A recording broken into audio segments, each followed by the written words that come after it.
Learning English at wclub.live. This episode is called Describing Men's Bodies.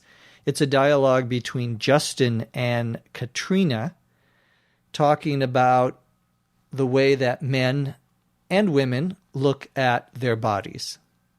Let's get started.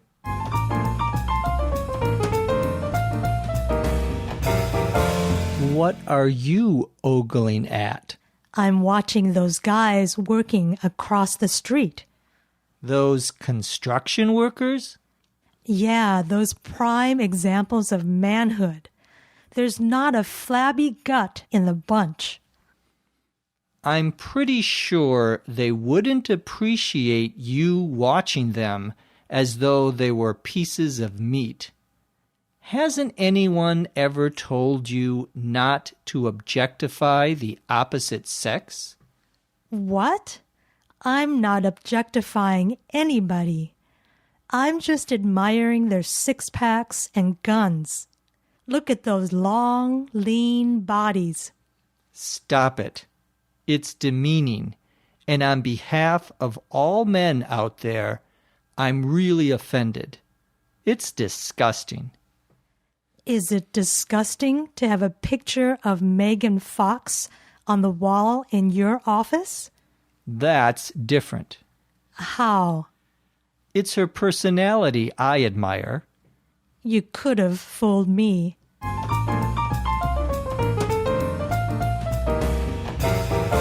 Justin begins by saying to Katrina, "What are you ogling at?" To ogle, O-G-L-E, someone, or to ogle at someone, means to look at someone in a way that shows that you are interested in them, possibly even sexually interested in them. It's usually something that someone doesn't want you to do. Often it's done with someone you don't know, but it could be someone you know as well. You don't want your college professor ogling at his female students, for example. Katrina says, "I'm watching those guys working across the street."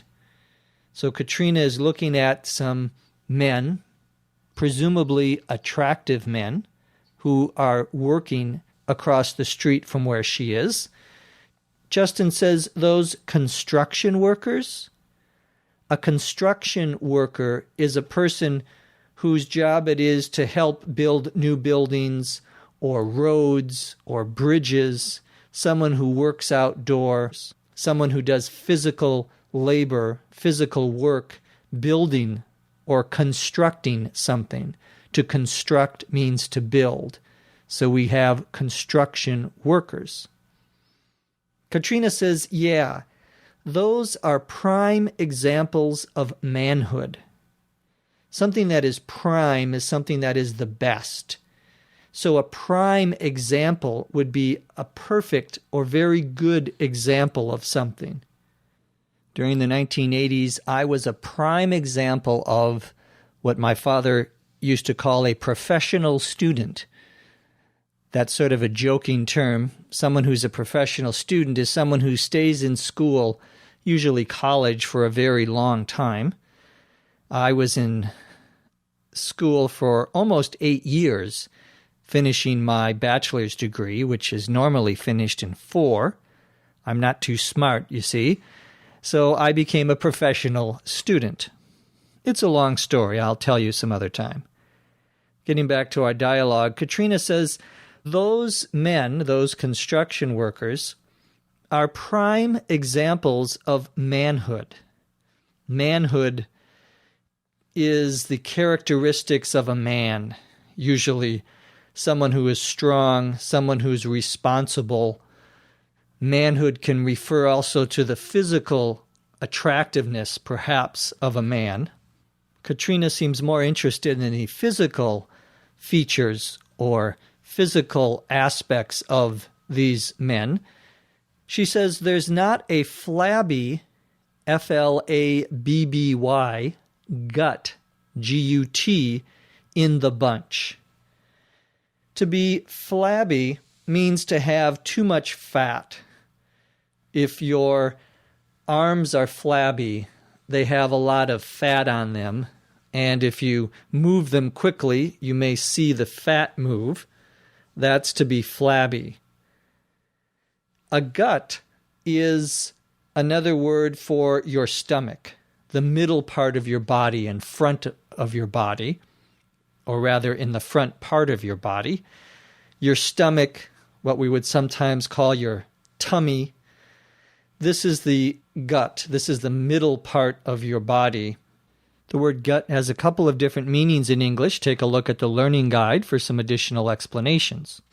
To say someone has a flabby gut means that perhaps they've been drinking too much beer, they've been eating too many donuts or McDonald's hamburgers, and they have a lot of fat in front in their stomach area.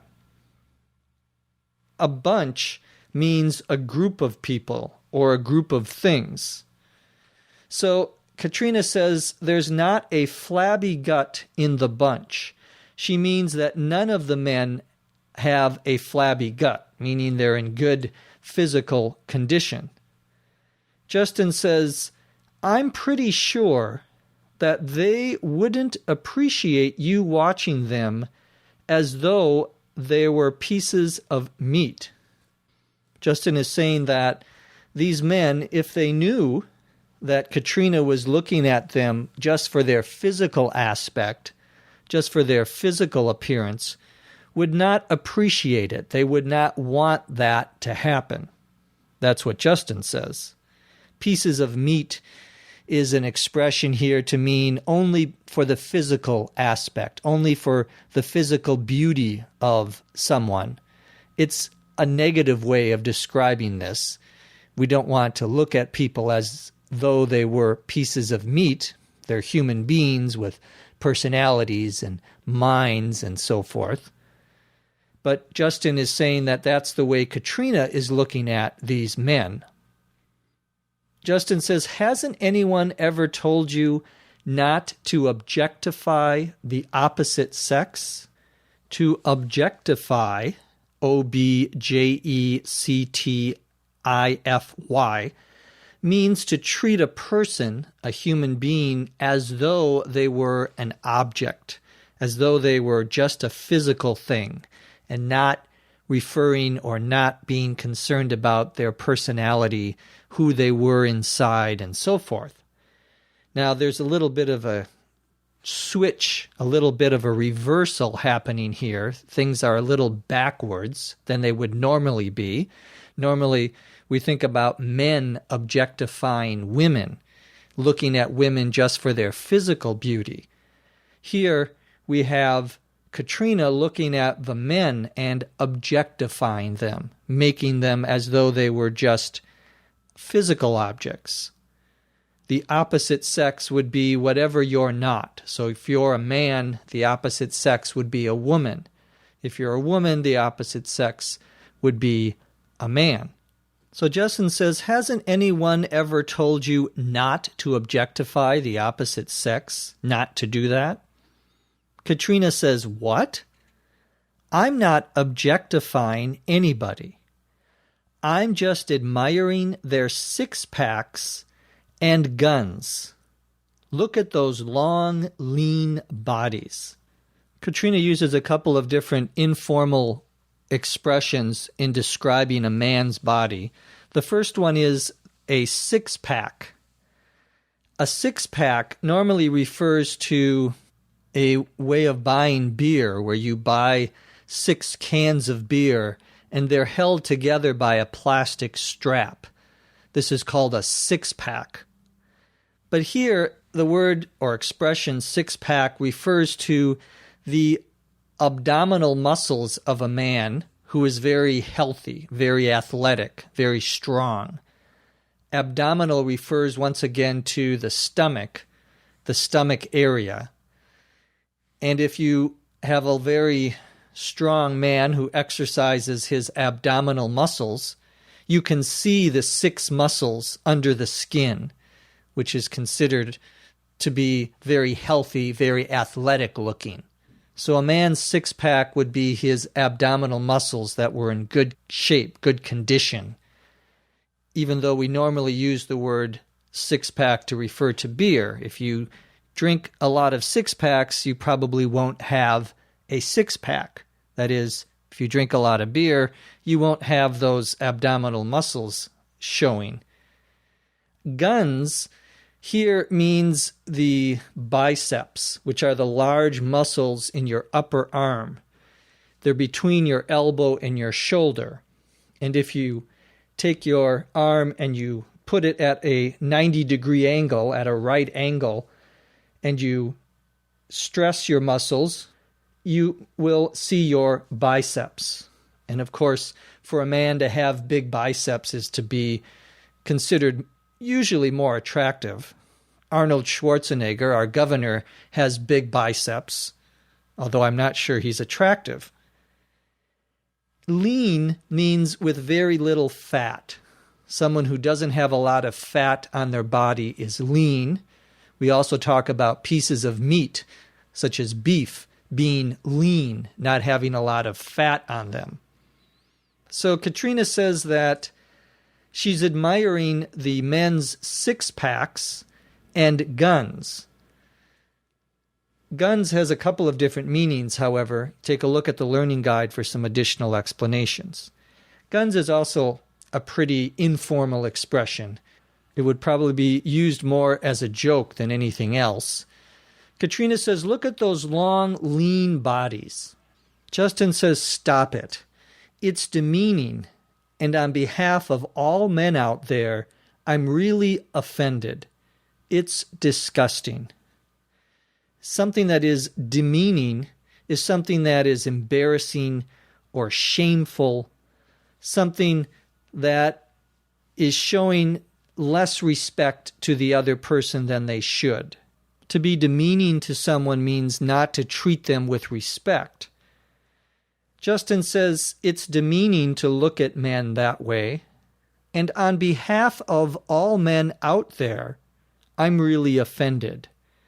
On behalf of means speaking for a larger group of people, representing, in this case, all men. That's what Justin is trying to do here. He says, I'm really offended, meaning he's insulted, he's angered by something that someone has said or done. Of course, most men would not be offended if a woman looked at him and thought that he was attractive, but again, there's a little bit of a reversal going on here. Justin says it's disgusting. Something that's disgusting is something that is unattractive, unpleasant, makes you feel uncomfortable or dirty, something that is gross. All of these would be ways of describing disgusting. It's a very negative way of describing something. If you go to a restaurant and you say, oh, the soup was disgusting, that means it was absolutely terrible. It was horrible. The worst you've ever had, perhaps. Katrina says, is it disgusting to have a picture of Megan Fox on the wall in your office? She's talking to Justin, who has a picture of a famous actress, someone who's very considered by some men, not me, sexually attractive, a woman by the name of Megan Fox. Well, Justin has a picture of this woman on the wall in his office. Katrina is saying that, well, Justin does exactly what he says Katrina should not do. Justin says that's different. Katrina says, how? How is it different? Justin says, it's her personality I admire. Personality is one's character, the way one treats other people, the way one talks to other people, the way you think about things. All of these are part of your personality. Of course, Justin here is really making a joke because he doesn't have a picture of her if he admires her personality. He has a picture of her because he thinks that she's attractive. Katrina says, you could have fooled me. The expression, you could have fooled me, is a sarcastic phrase used when you don't really believe what someone else says.